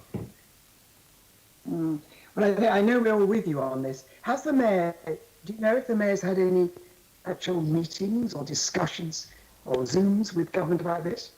So the mayor's had meetings with Secretary of State. I don't think private renting. I don't think the London model specifically came up, but he has been raising private renting a lot with ministers during the pandemic, and particularly in relation to the COVID response. So things like, for example, I think, you know, the ban on evictions, which has been absolutely crucial, that the mayor's been lobbying for that, and equally, if not more importantly, lobbying the government to make changes to welfare policy in order to support tenants during the pandemic, because we can extend the evictions ban and kick the can around the road, and it's important to give people protection during the pandemic. But if they're just building up arrears, that like I say, that just kicks the can down the road. We've got to have that financial support for private tenants. So the mayor's lobbying of the government on this has been the evictions ban, support for financial support for private tenants, and also he's been calling on the government to put in place the longer term reforms that we need. And I particularly wonder why they didn't use this opportunity to bring forward the Renters Reform Bill, which has been, long trailed and promised. And, this would have been the opportunity to put in place those longer term protections for private tenants from eviction. But we continue to lobby the government on all of these matters, and we'll continue to push them as well on the need for rent control for London. It's absolutely vital. Right. Thank you for that. And I know this is something that you've argued for a long time yourself, previously, in your previous role. So thank you. Now, to move on, we did an investigation in the Assembly on shared ownership. And one of the key dissatisfactions that residents came up with was that the fact that their service charges kept escalating, and there was no proper information about when they were going to escalate them, and so on. And the mayor's got a charter on that, and one of the things that we actually asked for was that it should be monitored properly. And I wonder, because it's voluntary, it's not really working properly, but there has to be monitoring. And the committee wonders how much monitoring is going on and what results you're getting. So I think I caught that. Sorry, Nikki, your connection's a bit breaking up a bit. But so the service charges charter is it's an in principle agreement that we have with our partners. In terms of monitoring compliance, the resource implications of that would be too great. But if residents for us to do here at the GLA, but if residents believe that their housing association is not complying or is in breach of the charter, there are the usual routes that they can go down. So they can be making complaints to the various to the housing association themselves and to the various regulatory bodies. Right. Okay. I don't know if anyone else wants to come in on this, but if not, I'll move on to the next question. The next question is about intermediate housing and the consultation that you put out last summer, and we're just wondering now what we can see coming out of that consultation. Are you preparing your next steps, and what might they be? Yes, absolutely. So we published the Part 1 report from the Intermediate Housing Consultation, and this was the areas of the consultation that specifically related to the new affordable homes programme and any requirements we were going to bring in around that. So that included things, for example, new requirements on reporting of fees, not just service charges, but reporting of all the other sort of fees that shared owners might face, and basically also a full document, setting out what shared owners are taking on when they become shared owners. And you've probably seen as well, subsequent to that, we have also announced an expectation in the new programme that shared owners will be expected, that housing associations and our partners will be expected to offer 999-year leases to shared owners, or if that's not possible because of an existing head lease, the longest lease term possible. And I think that's particularly in light of some of the very serious concerns that were raised by Panorama about shared ownership. And there are things that there are some things that we can do about the shared ownership model, but a lot of it is it's in the gift of the government. We do feel that we can put this expectation on our partners around lease lengths. It will be good for shared owners for us to do that. So we have chosen to do that, and I hope that the Secretary of State will ask Homes England to do the same in the rest of the country. Oh, and just to say as well, sorry, going back to the intermediate housing consultation, we'll be publishing part 2 of that in due course, and that relates to the elements of the consultation that were not directly related to the new affordable homes programme. Right, okay. That was a very full answer and very helpful. But I picked up from that you are going to require then reporting of service charges. Require reporting of service charges. So yeah, so Is that right? so service charges, I think, or service charges are already reported. What we're requiring as well is reporting of other fees. I see, okay. But they're reported on a voluntary basis. That's what we discovered. I think they have to provide the initial service charge rate. Is that right, Ricardo? Yeah, so in bidding for funding, so for schemes that come through our programme, partners have to provide details of service charges for shared ownership homes, and you know, that is at the point of bidding, and we do have a compliance audit process where service charges are one of those areas that are reviewed later in the life of the project, so when it completes, so that we can check that, you know, whatever has been submitted at bidding stage matches the intended level of service charges charged on letting of the home. And that, coupled with all of the additional measures we're taking around the charter and you know, raising awareness of the issues and pushing housing associations to be more transparent with purchasers, all go hand in hand to try and help improve standards and how housing associations operate in this regard. Thanks, Ricardo, for that. I think the issue for them, for a lot of the residents and tenants that we were talking to, was that they were put up ad hoc without them having prior information about it. So it was really it's good that you're looking at it before and after, but it's really what happens during the lives of the residents. So, Nikki, sorry, Assemblymember Gavron, we're planning, as part of the new Affordable Homes Programme, we will be revising the Service Charges Charter, and we'll be looking at the potential to collect more data on this as part of that. But, you know, acknowledging again, you know, the resource implications for us of doing that. But it's something that we are looking to explore as part of this review. That's excellent. Now, Chair, I have a question here on the impact of COVID on the private rented sector, and I think a lot of that has been covered. I don't know, Tom, if there's anything else you want to add on that.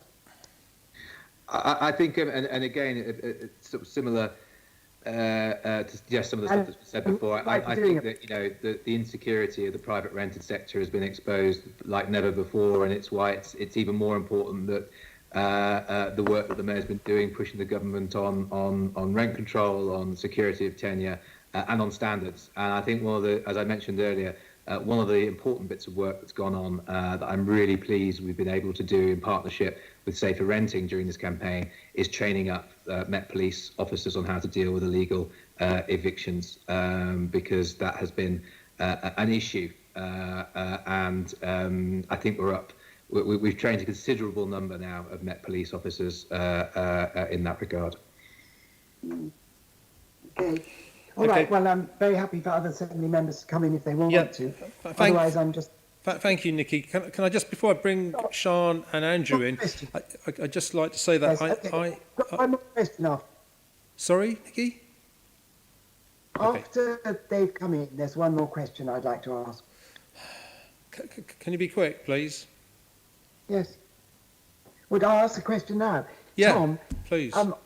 On balance, do you think the private sector is better off than it was in 2016?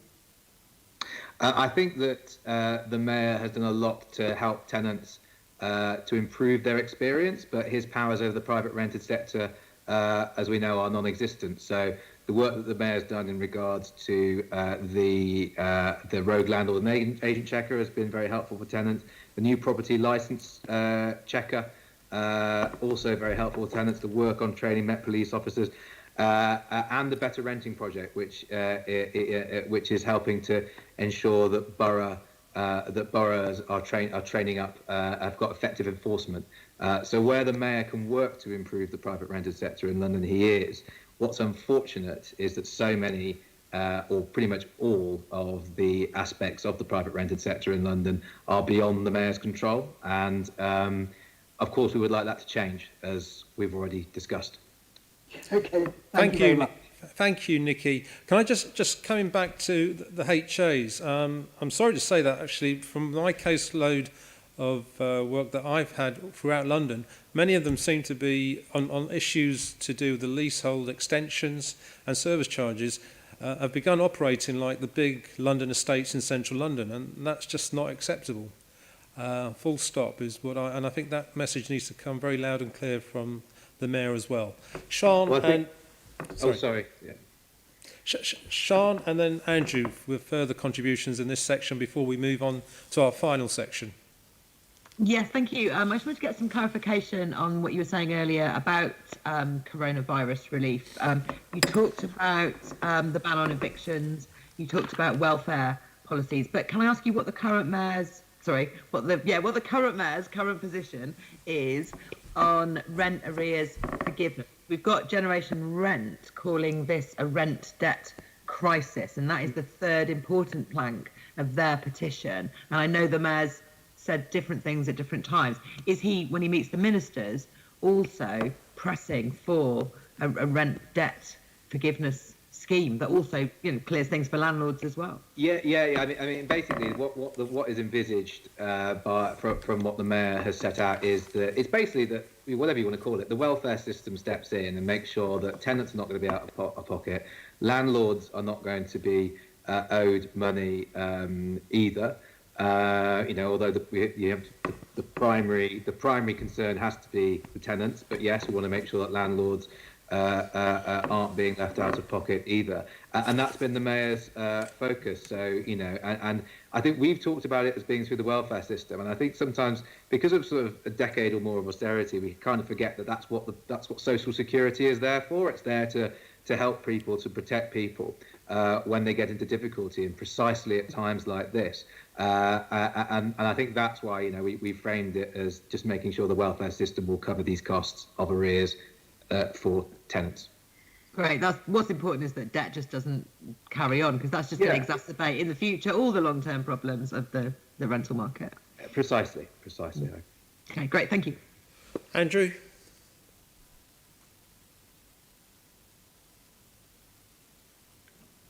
Given that rents in London are estimated to have fallen by 3% in 2020 and are likely to fall by a further 2% in 2021, shouldn't renters in London be relieved that we don't have rent control?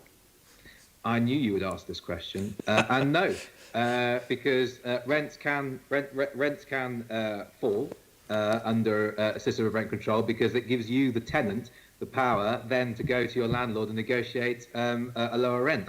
That's kind of the point. It puts the power into the hands of the tenants much more than it is already versus the landlord. And I would say as well, just about this, that yes, we might be seeing now falls in rent, certainly in parts of London, not in all, and certain areas of London rents are still going up. But this doesn't change the structural issues of the private rented sector. It doesn't change the insecurity of the private rented sector, and I think that's what the mayor's approach is setting out to solve. So I certainly don't think that what we've seen recently takes anything away from the mayor's case for getting the power to introduce rent controls in London. When tried in other cities, rent control has increased rents and reduced supply. Would you mind sharing with the committee, perhaps in writing or now if you wish, where you think rent control has worked? Well, most other comparable cities around the world have some form of rent control, and they all do it differently. I know the Berlin example has come in for a bit of criticism lately, But I think that's because they're waiting on a court case, which means landlords, where they can, are withholding their properties from the market until the outcome of that court case has concluded. So, you know, I've always thought that the system they have over there is quite a sensible one. Let's wait and see the outcome of this court case. I hope it goes the right way. But the point about the Mayor's proposals is it's not imposing some system from overseas. It's about creating a model that works for London.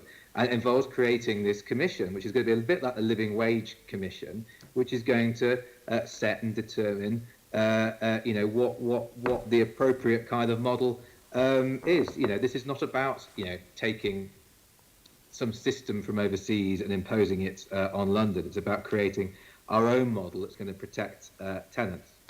And no doubt the burgomeisters of Berlin also put in a system of rent control that they thought it suited their city, and San Francisco and Aberdeen. And they're all putting in rent control that they think suits their city. And all of them, without exception to my knowledge, have failed. No, and also you've got to remember as well that, you know, the different systems have different upsides and different downsides. And what's important is that as well as creating the protection through rent control, you're also delivering the new supply of housing that we need. This isn't just about one thing. It isn't about saying, oh, rent control, that solves the problem. Of course not. We have to be delivering the new homes, the new affordable homes, as the Mayor is, as well. And taking other steps in other areas of housing policy too. This should not be seen in isolation. But even if you start building loads of, you know, loads more homes tomorrow, it's going to be some time before that has the impact that we need it to have on affordability. And in that time, you do need protections for people who are living in the private rented sector, bearing in mind that more than a quarter of Londoners do now rent from a private landlord.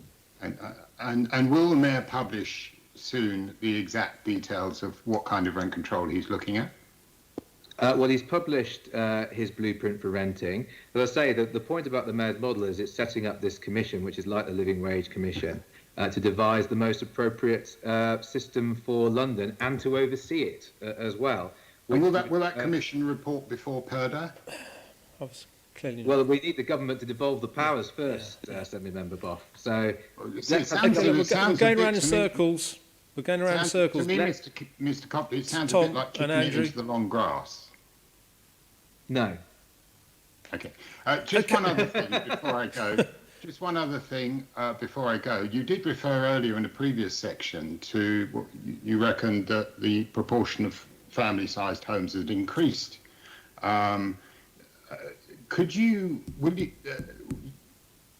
Since the last data that we had in 2018, will you publish that justification for that statement?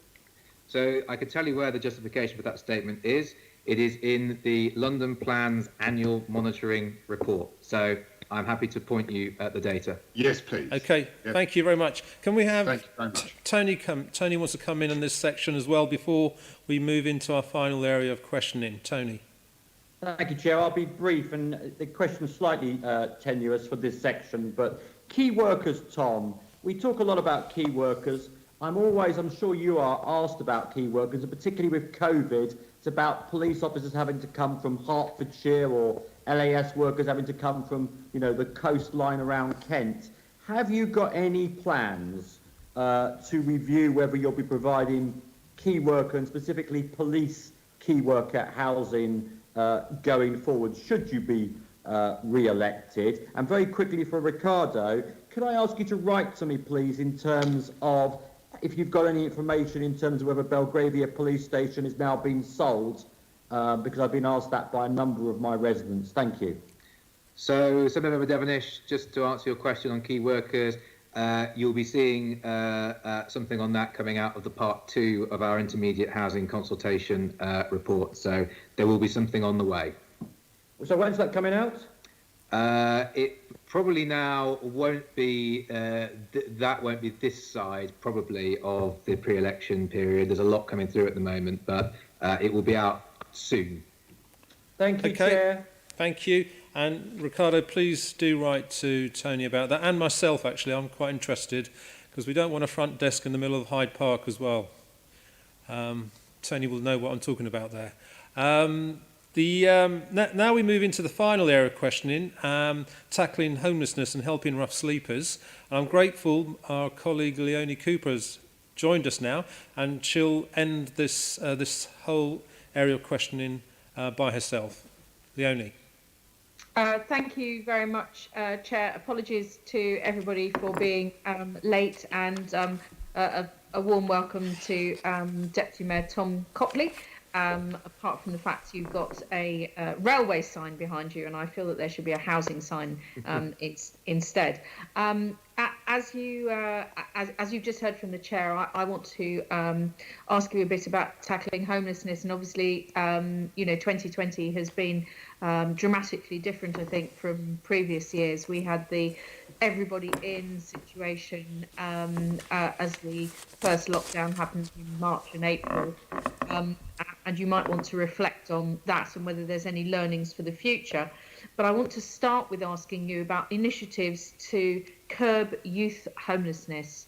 And we know that young people have been very hit, not so much on the health side by the pandemic, but on the economic side. And obviously sofa surfing, which is something that a lot of people do, became really difficult. And I was actually, in fact, I contacted you and then was in almost constant contact with StreetLink, with people getting in touch with me who were sleeping in doorways and all over the place, and they were all young. So have we got initiatives in place to curb youth homelessness as the pandemic continues? Because this is a really important area, I think, for London. Yes, and hello, Assembly Member Cooper. Yes, and as you touched on, there's been an incredible amount of work over the last year when it comes to rough sleeping, and huge credit to the team here virtually in City Hall, and of course our partners and boroughs and NHS colleagues as well. An enormous amount of life-changing and life-saving work has taken place.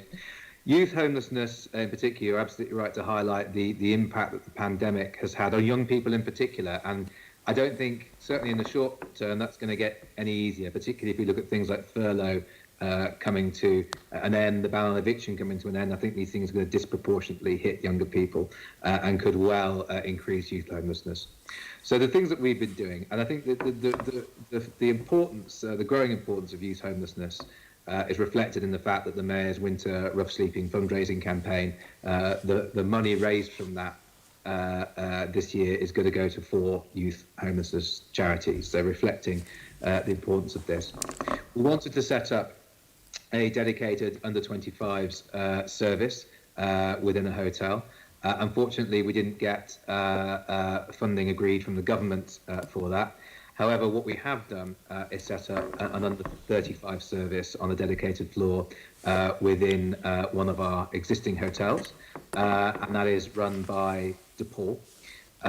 So that's one of the things that the Mayor has been doing within the existing fund that we've got. I've also been having some quite productive discussions with London councils and other partners in the sector about whether we could get, and this wouldn't just be a pandemic response service, but a longer term youth homelessness service off the ground. But the key piece of the jigsaw will be if we can get that funding from the government. That would be the key thing. I should say I had a very constructive meeting last week actually with the new rough sleeping minister, Eddie Hughes, and I did raise youth homelessness with him. It was a constructive meeting. He's clearly very engaged with this issue.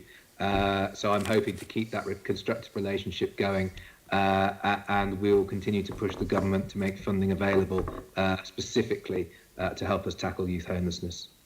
I mean, I think that's a really important thing to keep pushing on, because certainly youth homelessness is one of those sort of Cinderella services that tends to get pushed to one side because there's the big crossover into single persons homelessness, and of course being a single person doesn't really give you advantages if you approach councils, which is why there's always been so many sort of pan-London projects to try and assist. And I think working with DePaul and others so that you move people away from it, so you don't have people, perhaps coming in for a while and then going back onto the streets, is just the really important way forward. So that's encouraging to hear.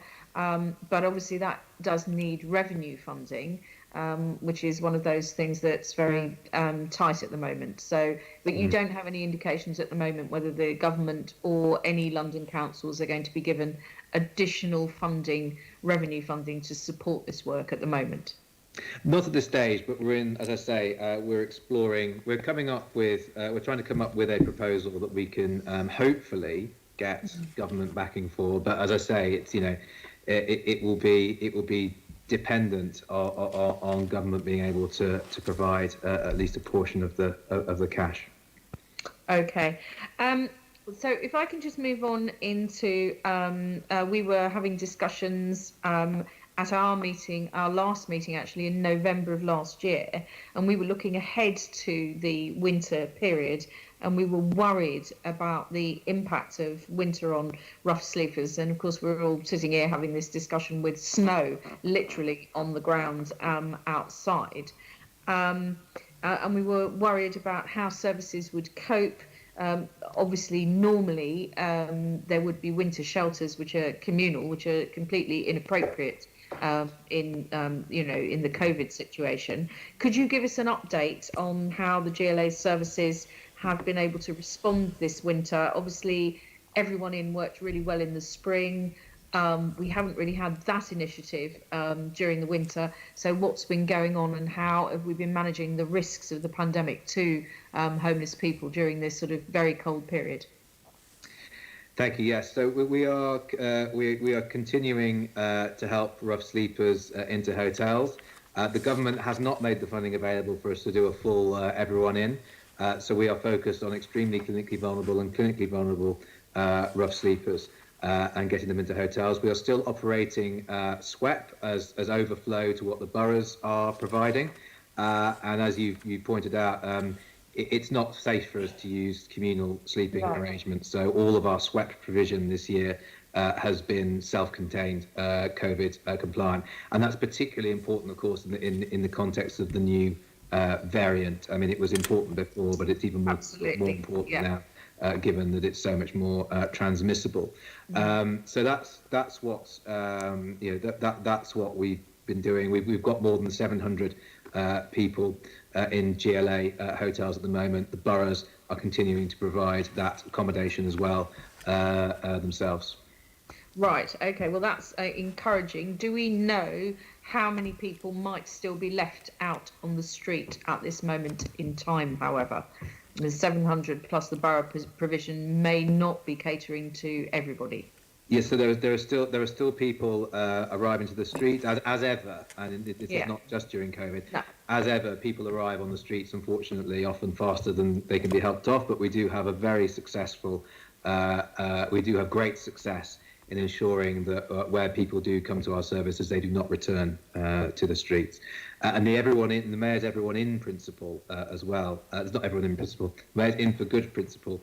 Has meant that where rough sleepers are coming into our services, and indeed borough services, they're not being asked to leave without there being an offer of further support.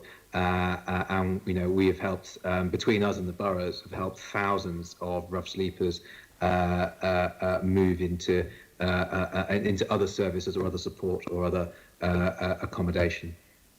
I mean, it only covers really Merton and Wandsworth, but I can say that, so that's not a full sample across London, but where I was being inundated with people contacting me during, the first wave and the sort of March, April period, and of course the weather was better then, I've not been contacted in the same way by people this time. So I'm hoping that is an indication that even in just southwest London that things are, people are nowhere to go, that they've been signposted to the services that are available. Which brings me on to really my last point, and goes back to what I said at the start, which is about the lessons that we've learned from the pandemic in relation to rough sleeping. Do you think that the mayor's approach to rough sleeping will be changing, ongoing into the future as a result of those lessons that we've learned? Anything, in terms of speed of response, joined up working, not using communal facilities, anything like that is going to be changing in the future? Well, I think in terms of learnings, I mean, I think one of the big learnings from all of this has been the partnership working with the NHS and with health services. It's been quite extraordinary, really, and the level and the scale of partnership working throughout between the GLA, health, boroughs, and of course our charity partners has grown and been massively strengthened. And of course, it's also shown as well what can be achieved when the funding is made available by the government. And I think that's the vital thing. It has actually shown us that it is possible to make a very, very serious impact on rough sleeping, and as I said earlier, to save lives and to transform lives through this. So in terms of the COVID spread through the London's population, the infection rate was only about 3 to 4%. Compared to 66% in San Francisco, where they kept communal arrangements going. I think if we're looking longer term about how we deliver services, of course, we want to do as much as possible self-contained accommodation going forward. But of course, hotel accommodation is not it's not a long-term solution. No. The crucial thing, of course, is the funding being made available for us to be able to provide that kind of accommodation, and it would require the government to give that support. Of course, the best thing is to make sure that people aren't becoming homeless in the first place, and that I think is where government policy again is crucial. And we know that cuts and caps on welfare have been particularly bad in terms of pushing people onto the streets, as has insecurity in the private rented sector. So I think there's a lot of work the government needs to be doing upstream as well, to be trying to make sure that people don't end up on the streets in the first place. Just on that point about trying to avoid homelessness, but also I think when you were talking about making sure that people who are clinically vulnerable and clinically extremely vulnerable, and the value of the partnership work with the NHS. I mean, it seems to me that quite a lot of people come into homelessness because they've got other problems and issues in their lives that they need support with. And I just wondered whether you think that the experiences from the pandemic with that improvement of the liaison with the NHS, so that people are perhaps getting help with those other problems and issues in a more upstream time frame. Is that one of the things that we need to be doing? I think it's the whole debate about public health, isn't it? And I think we've noticed that the public health directors across all the boroughs in London, the public health director for London, public health generally has very much been to the fore. So what can we do? What can we do here? What do we need to do going forward to really help with this? Because I still think that this is one of the preventative areas, the public health crossover with homelessness, that has not really yet come to the front. We've had a lot of discussion about disproportionate impacts in terms of socioeconomic or ethnicity. But here, I think there's also, and you quote what happened in San Francisco, where, of course, well, I don't want to be rude about the American healthcare system, but, for homeless people, there is no healthcare system. So is this really the area that we need to focus on, do you think?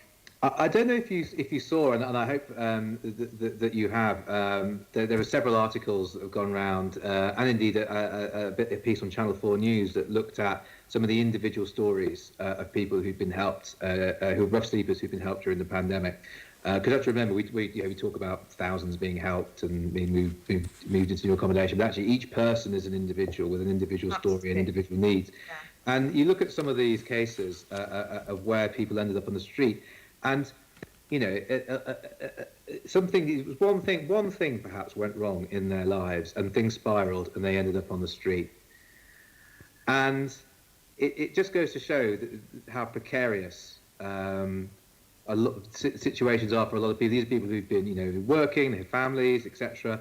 And yet something went wrong, and they found themselves on the street. So actually, we need to be looking at what, and I think this is again, this is beyond City Hall. This is government looking at what those protections are, what help there is available to help people to avoid from coming onto the streets in the first place. But I encourage you, if you haven't seen them, to read those stories, because they're incredibly powerful, and people's lives having been now turned around and they're no longer sleeping rough, and they've got their lives back together. And I think it's testament to the enormous work done in partnership throughout this pandemic. And I really hope it can continue. Absolutely. I mean, actually, I was very privileged because some of the people that I helped by getting the street link to go and find them then actually got back in touch with me and told me about some of the personal improvements. And as you say, some of the things that had literally happened, I split up with my partner. I wanted to see my children. I couldn't. I was sleeping in my car. And now everything is desperate, and then ringing me and telling me about things that had then started to go right.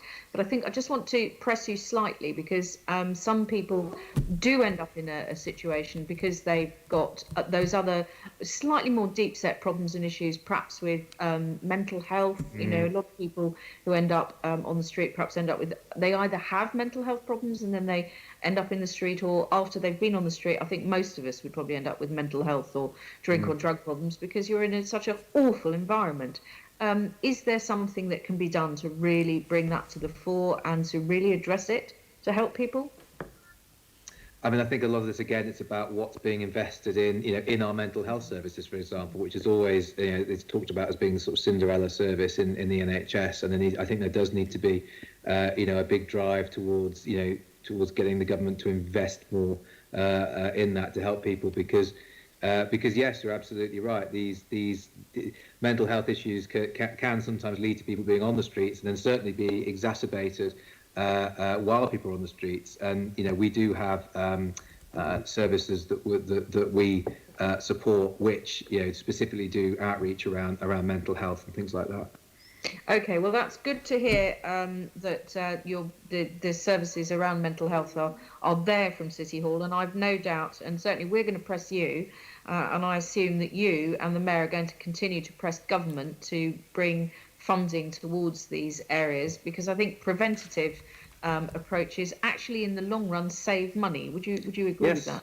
I think that's right. I mean, and it's always better as well to spend that money up front preventing someone falling into difficulty, becoming homelessness, than to spend the money always firefighting once the issue is already there. Always better to get that spending up front, not just but both for the sake of the person concerned, and also actually for the sake of the taxpayer as well. I mean, it's a double win if you manage to do that.